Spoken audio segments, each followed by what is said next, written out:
Welcome to the Pinkpill RX podcast, hosted by Katie and Jay Fillmore, where we navigate complex and thought-provoking subjects surrounding women with a focus on education.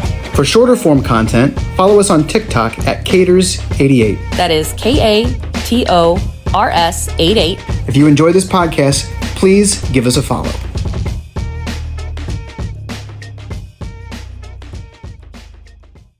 So you are saying you don't feel like there's enough evidence there to justify that a pay gap exists between men and women? No, that's not at all what I'm saying. Okay, then what are you saying? I'm saying I've never seen someone flesh out the argument that accounts for the variables that have to do with like industry choice, or like, do you have a male worker and a female worker, same job position, comparable company, same hours, same educational experience, same work experience. And when you isolate for all those variables, what's the pay gap between the man and the woman if every other variable is isolated? I've never seen that argued before, is what I'm saying. Because your current issue is... Yeah, well, that I'm curious about? Yes. I'm curious about why... Well, the disparity is a lot greater at the top. And what I was reading doesn't account for these variables, but like at the top, it's the worst. Like those who make the most, higher up positions in industries. Overall, what I was reading is as of 2022, the pay gap was 82 cents on the dollar. But specifically in the age group of 25 to 34, it was 92 cents on the dollar. Like that's the best demographic. And then ages below that and ages above that is worse. Overall, it was 82 cents. And then with that age group, which 92 cents on the dollar now, in 1982, so 40 years, was 65 cents on the dollar. But then it looks like in 2002, it was 80 cents on the dollar. So it's encouraging to see this particular age group, like over the decades, getting a lot better. But I'm curious as to why that age group and why it's way worse at the top. Do you believe that it's 83% on the dollar? I mean, I haven't done a ton of research. This article said that. I don't know. Do you have a Pew Research says that? Yeah, it seems accurate. It's not just one article. It's multiple research firms. So my question is, like, do you think that's accurate, or do you think it's not accurate because you think there's still too many variables, or do you feel like that 83% is accurate? I feel like the 83% is accurate because let's say you have a male and female employee, same job, male makes more, male has more work experience, has more education than the woman does. Why are you assuming that though? No, I'm not. That's just one area. That's one variable that's not accounted for with this research, but I'm trying to unpack a point you're going to like. So give me 1 second. Let's say there's different education experience or different work experience, and it's 83 cents on the dollar, right? But I think what men don't take into account of is why is there less work experience, or why is there less education experience? Could there be less work experience because there's a lower hire rate for women for these positions, and therefore you have less experience, and therefore when you do land a position, since you have less experience, you get paid less? Does that make sense what I'm saying? It zooms out to see a broader problem. Like if you have a side-by-side comparison where the gender pay gap is explained in this instance by experience level. But what if the experience level itself is caused by gender? I get what you're saying, but I feel like you're making assumptions that the experience level isn't there, so that must be why they get paid 83%. It's not an assumption. It was what the Pew article said, like these specific variables aren't taken into account when getting with this 83% number. But again, you're assuming that they got 83% because the variable is going to be against the woman, not for the woman. What if it's for the woman? What if the woman actually is more educated? Why do you assume that it would count against the woman? And that must be why she's getting paid less. That's a great question. I don't know. Okay, that's kind of what I'm trying to get to the bottom of that assumption. Do you feel like 83% isn't that bad? No, I think it's bad because, like, 83, that's a B in school. But I think if you were to look at a salary and you were to take one salary that's 100K and one that's 83K, that's a big freaking difference. Well, that is over $1,000 a month. Yeah, it's like $1,500 almost. It's crazy. That's rent. Yeah. In our town, a man could pay rent with his access. Yes. With that extra 17% between Yes. 83 and 100. Yeah. Yeah. So I think that's an awful percent because like on paper, oh, that's almost $1. Yeah, but when it's a percent. So you have to take a percent of what the actual like quantity that's being discussed. In this case, it's salary. Do you have a guess why from 23 to 34 they probably make the most and then they drop off from there? Gosh, I'd have to just take wild stabs at it. Sure. I don't know. More kids. The older you are, your kids maybe like maybe because your family's growing and the woman is expected to or bites the bullet of cutting back at work because of that. Yeah, so that's not really equitable. No. But that is true. That's literally why. It's because those are around the time that women start having children. Mm-hmm. And then from there, so from the 25 to 34 age bracket, you're at 92% to the dollar. Mm-hmm. Okay, so that's still, if on a $100,000 salary, that's still $8,000 difference. Yeah. Which is still huge. Yeah, it's like over $500 a month. That's huge. But we'll just say that. Then, compared to other women, on average, that's 83% on the dollar, okay? From ages 37 to 46, they earn around 84% on the dollar. And then it just keeps going down from there to where by the time you're 55 to 64, you're 79 cents on the dollar. Do you think there's any place particularly, for like women who are maybe like 55?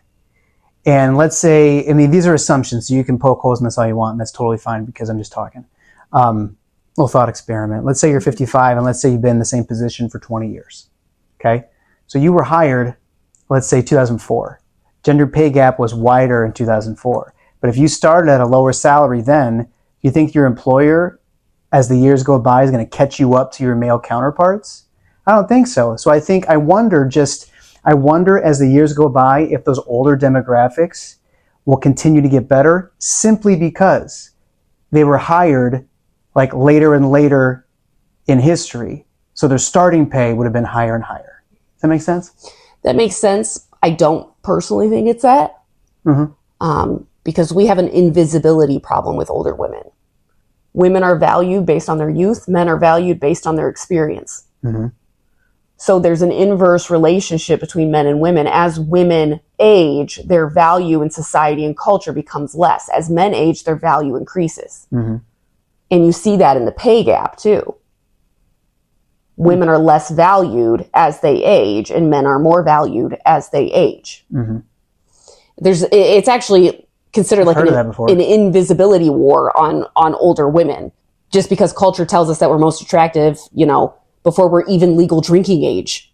And then by the time you're middle-aged, there's a lot of complex messages, but by the time that you're older than that, become more and more invisible. You fade.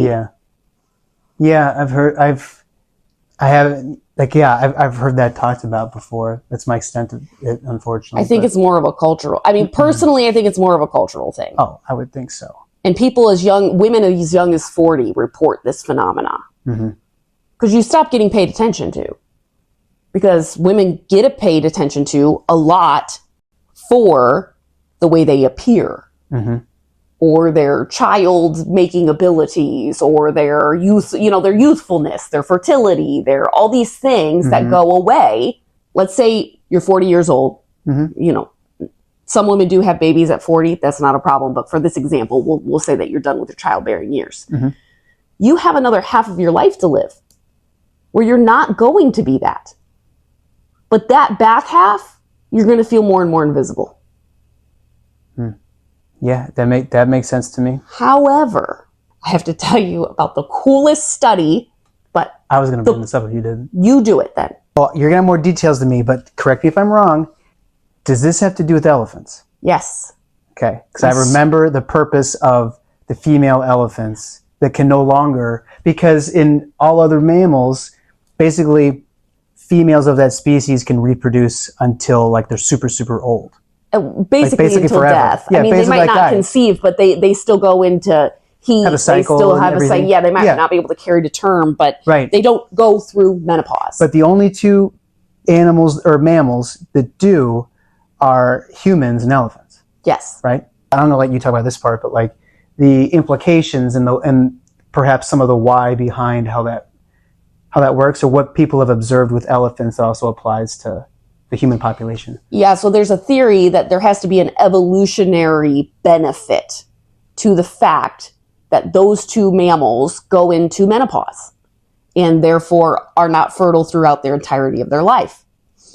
And the running theory currently is they can observe with elephants that the matriarchs, the grandmothers, help rear the baby elephants and also help educate and show the mom elephants what to do. They carry knowledge and wisdom, and their herd looks to them for that knowledge and that wisdom. They theorize the same is meant for humans too, that grandmothers be involved in the child rearing beyond their own fertility, and that they be valued also for their wisdom and experience. So we need to be more like the elephants and be like, tell me your wisdom and experience. And the cool thing about humans is you can have wisdom and experience without having kids. You can have wisdom and experience without helping, because I say they help raise the baby elephants or, help raise your grandkids. Like, no, you don't need to do that to have value to society, because you have value to society just based on your experience. You have value to other women and men, but so much we could learn from your life experiences. It sounds like a tragedy on several different fronts to me. I've heard many of people talk about this, that we just don't value the elderly in general, first of all, like other cultures do in other countries and other parts of the world, that we in America don't do that. But then specifically with like older women, it's a tragedy on two fronts, because on the one, you have this invisibility and this lack of valuing of women as they age and as they get older. But then you have a lot of, you could speak to your experience, but you have a lot of like women in their 20s and 30s who are like in the thick of career and in the thick of raising kids and being married or newly married. But have you kind of felt like you're on your own? Yes. Versus like the culture being that there's older women, they walk alongside, and like that's, you know what I mean? Imagine if you had a ton of women who were older than you, they were always like checking in on you, always, because they felt valued and they felt needed, or I don't know. The other sad thing about aging, especially as you become elderly, the things that we do culturally as women to feel presentable, like removal of hair or certain dress or being able to apply makeup, that like kind of goes out the window. They can't take care of themselves as well. Also, makeup does not look the same. And you've got hair growing everywhere and all that stuff. So like even the way that culture, not only do they value them less, they can't even do the things that culture told them to do to be valuable. All those tools are gone. Huh. Whoa. And I can't imagine the helplessness feeling that comes from that. And do I think that they're thinking, oh, I can't put on makeup, or, no, that's not really what I'm saying, because that list is probably a laundry list of things. But I just can't imagine how that will feel when I don't even have the tools that the culture demands I have to be presentable. And that feels very, very heavy. But men, you don't got to worry about the makeup thing. You don't got to worry about really the clothing thing as much, I feel like. And obviously hair doesn't really matter. Yeah, true. And if men are very valued for their experience in things, you just have more of that to a particular age. And I think older men are discounted way more than younger men or middle-aged men. Speaking of makeup, I have to tell you about somebody from the 17th century. Cool. Let's do it. Love history. Incredible. Her name is, I'm going to probably not pronounce it right, Giulia Tofana. Also, what a name, if that's really the name. Giulia Tofana. Yeah. Come on. Okay. Yeah. So Giulia Tofana, she saw the women in her society being married off, basically the highest bidder, essentially. Women were property. These were arranged marriages. These marriages were often abusive. And the only way out of these marriages were basically leaving your husband and going into sex work. Okay. Or you become a widow. Okay. But you got to be careful if you become a widow, especially if you're the one making yourself a widow. Ah, there it is. So Giulia Tofana, cover your tracks. so she made poisons, and well, not poisons, plural. She made aqua Tofana, which was a very specific poison that was like an untraceable poison. Okay. And I think it's based in arsenic. She marketed it as a cosmetics line. Oh my gosh. Okay, so just a few drops of her magic potion could kill a man. But what was really great about her potion, Jay, was that it was meant to be a slow burn. Okay. So it wasn't as suspicious as well. So it took up to 4 doses. Would it be like a prolonged illness? Would it look like a prolonged illness? It would start out like a cold, Oh my gosh. and then it would progress from there, turning into nausea, vomiting, stomach pain. So the 4th dose typically did them in. And it was very easy because you just needed a couple drops. So you could basically put it in any liquid, any food. It came as either a powdered makeup, hidden in small bottles, embellished with the images of St. Nicholas. And who would question makeup that looked so saintly? And why did she use St. Nick? Because St. Nick saved young girls from a life of night walking by helping pay their dowries. He was known to save women by paying their dowries. She was saving women by making them widows, and then they got to inherit. And also what was good about the slow burn was it gave husbands enough time to reflect back on their will and last testament. So as they were getting sicker, they had to really button some stuff up. And these women, I'm sure, made sure that they were going to be taken care of. Wow. So by the 3rd dose, they were vomiting, burning stomach. The 4th dose did the deed. Rumor has it she sold her mixture for over 50 years. Mozart, he was convinced he was being poisoned with aqua Tofana. Whoa. And although nobody could prove that, and they are highly suspicious that he actually was, they really think he was paranoid. Okay. It is possible by the progression of his symptoms. Yeah, well, that's why he thought it. So she's kind of, in some folklore, attributed Kill Mozart. to Mozart's death, which is fascinating. So there's 2 stories. There's 2 stories as to her fate. One story goes that she lived the rest of her life out in a convent where she continued to sell her potions until the end of time. But the story that's most likely what actually happened was a cold bowl of soup did her in. One of her clients chickened out and begged her husband not to eat the soup. And then he abused his wife until she told him why. Oh my gosh. And then she told him. And then she, Giulia Tofana, she fled to a convent. And they gave her shelter there. Okay. Even though they knew why she fled. Yeah. This church still gave her shelter. Which is so interesting to me. Rumors started spreading that she was putting aqua Tofana in the water source, which it sounds like that was not true.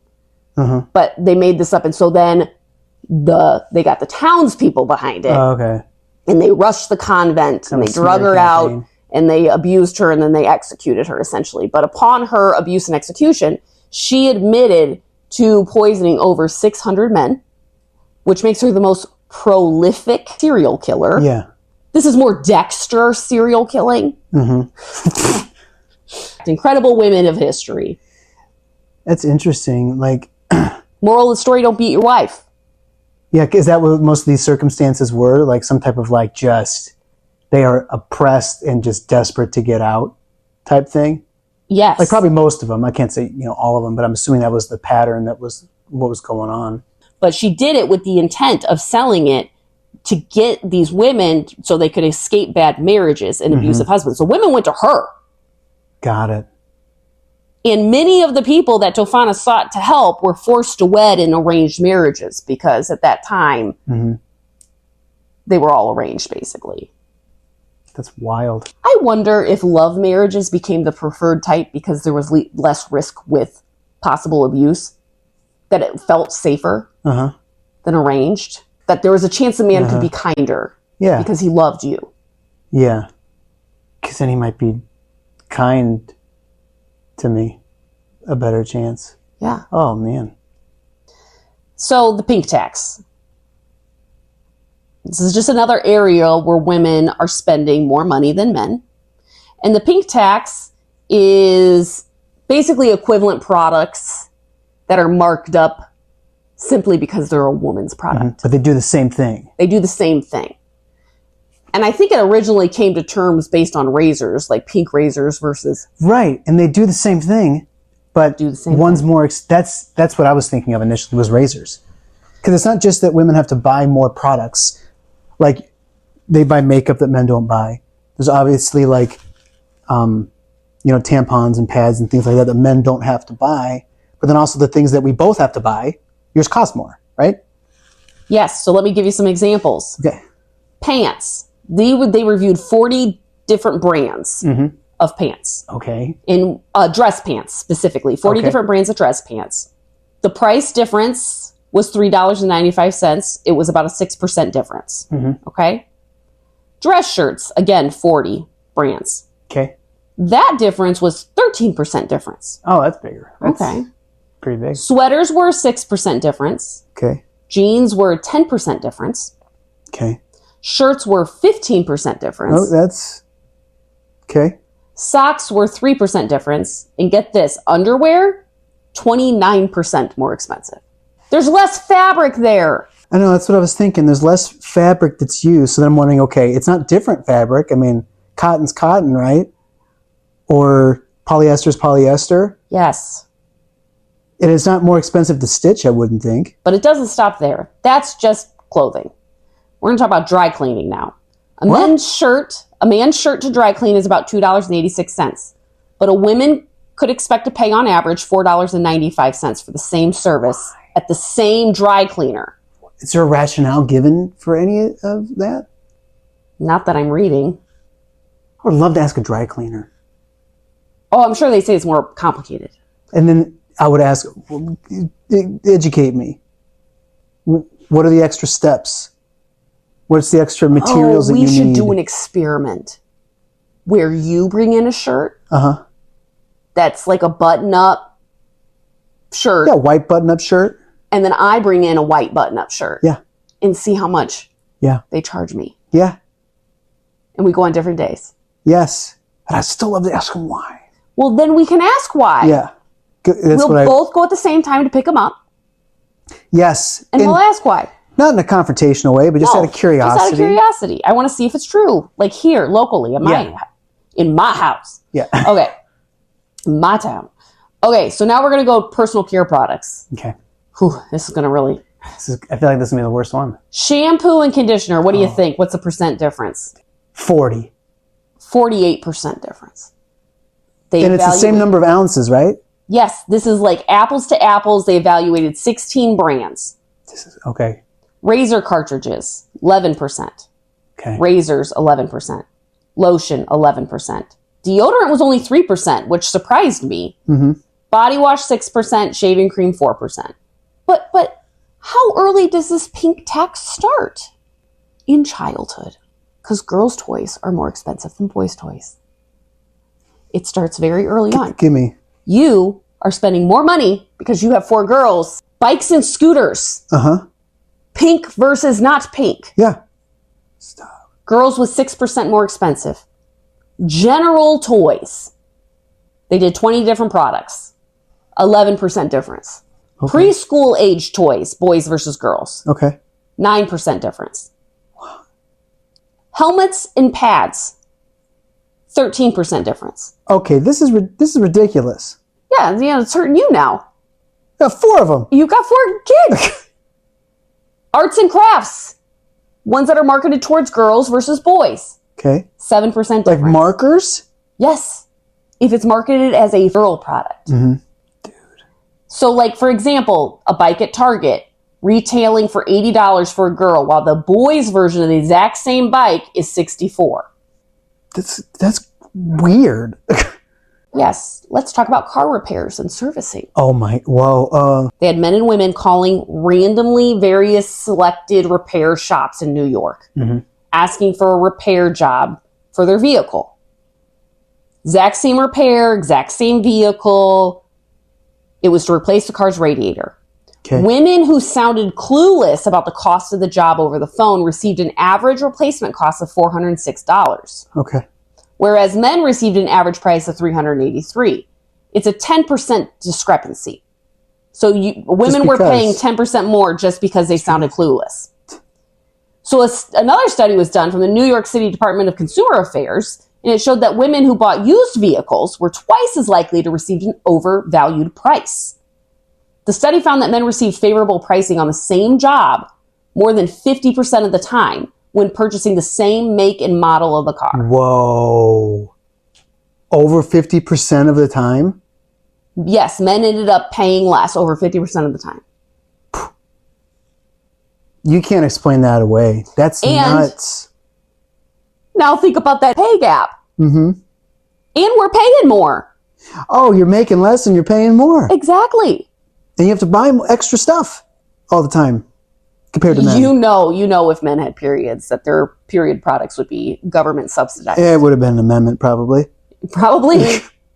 On average, if they combined all of the areas that they evaluated, women ended up paying 42% more than men on all these different areas that they did. So you take like a discretionary budget that would have these things in them. Like let's say you have a discretionary budget every month for things like these that you're talking about. The woman's budget has to be 42% bigger. Yes. So on average, women spend $1,351 more per year on products just because they're a girl. Jeez, it's over $100 a month. So that's whoa! It's over $100 a month. Whoa! And you have 4 daughters plus me. You're looking at that times 5. Yeah, that's way more than $100 a month. You know, that's not even taking account of things that you would need to use more frequently than men. Like when toilet paper. When we got married, and we had our 2 oldest half the time. I went from being single and a single dude using toilet paper to having a full-time wife and having kids, 2 girls half the time. I did not realize how much toilet paper I was going to be going through. And like, so there's even things that you have to buy more frequently. Not just things that cost more or things you have to buy that I don't, but there's probably things more frequently like that. You probably more frequently have to buy shampoo because your hair's longer and you have to use more every time. Yes. Like all kinds of things. When you were a single man living your single life, yeah. How long did it take you to go through a roll of toilet paper? Oh, man. Maybe a couple weeks. I would imagine. Definitely 2, maybe 3 weeks for a roll. What would you say it would take you to go through a roll of toilet paper? It's probably, if just me, single woman. Yeah. It's probably a week. Yeah, so you'd have to buy it 2 to 3 times more frequently at that pace if I'm doing 2 to 3 weeks for a roll and you're doing a week a roll. How many feminine products do you think women go through when they're on their cycle? Oh, I have no idea. So let's just guess. Okay. How many, all right. Let's say a woman's just wearing tampons. Okay, thank you for simplifying. Okay, how many tampons? Okay, well a period's what, like 4 days, maybe? 3 to 4 days, is that right? Oh, I'm going to sound so naive. It's a little more than that. 5 to 6 days, 5 to 7. 5 to 7, but some people are 3 to 4. But I would say on average, it's closer to probably 5. Okay, well let's go. So let's go with the 5. And maybe, I have no idea. I'm going to go 10 to 15. 20. Okay. Wait. Yeah, so basically they take their overall menstruation of 40 years and then they divide that and they came up with that number somehow. So you box a month. Yeah. How much is a box? Depends on what brand you get. Sure. Like, or do we want what type of flow? Like most poisonous?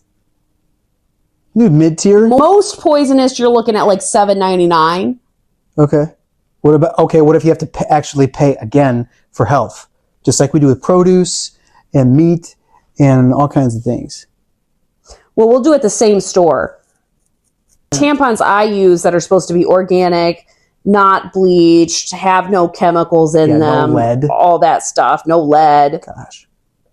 Okay, so at Target, Tampax Pearl would be $7.99. And then my kind at Target would be $14.49. Yeah. And so we said earlier it's like $1,300 something a year, the pink tax on on comparable products, right? Yes. So that on top of that, like $100 a month, you're adding $8 to $15 just for tampons too. And that doesn't include things like additional toilet paper, makeup, using your shampoo more frequently. Yep. So let's talk about how many pads you go through in a cycle. What do you think? 30. So about 20 to 23 pads. So it's that's surprising. Okay. However, a lot of times you have to wear some kind of panty liner or pad with a tampon just in case. Oh, then you got liners too? Man, I can't even imagine the stress of not knowing when's going to pop up. Where are you going to be? You going to have what you need with you? Can you imagine the stress of not knowing how your body works? Not just when is your period going to happen, but think about a guy and how your mechanics work. Yeah.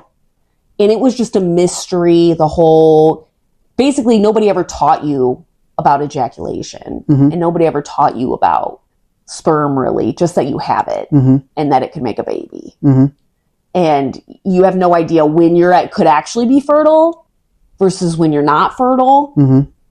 That'd be weird. Nobody informed you. That'd be weird. That's a lot of women walking around today.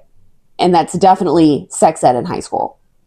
The female cycle's too complicated. Different phases. Is it There 3 phases? is 3 phases. Yeah. I didn't learn that till I was in my 30s, though. Just imagine walking around as a guy, just not knowing what you're carrying. That's weird. Just that, yeah. There's stuff that comes out. I like that it's simple. The question is, does it feel simple because you're thoroughly educated on your body? Or is it actually more simple? Because there's so many signs of ovulation, and there's so many ways to track things. Oh, yeah. But women just aren't educated in those? Aren't educated or are sold on the fact that it's just too much work. Oh, to keep track of all the subtleties? Yes, but that is also cultural programming, meaning cultural messaging. Because the body I live in, I should know how my body works. And I should at least be given the opportunity to be educated on how to track a cycle. An opportunity. Give me an opportunity. Yeah, there's very specific things that should be covered thoroughly for women that are not. We're going to go ahead and wrap it up for the day. Thank you so much for being here with us. I hope people listening, something was intriguing or it sparked curiosity or you felt affirmed or challenged. Stay educated. Take the pink pill. If you enjoyed this podcast, please give us a follow. For shorter form content, follow us on TikTok at Caters88.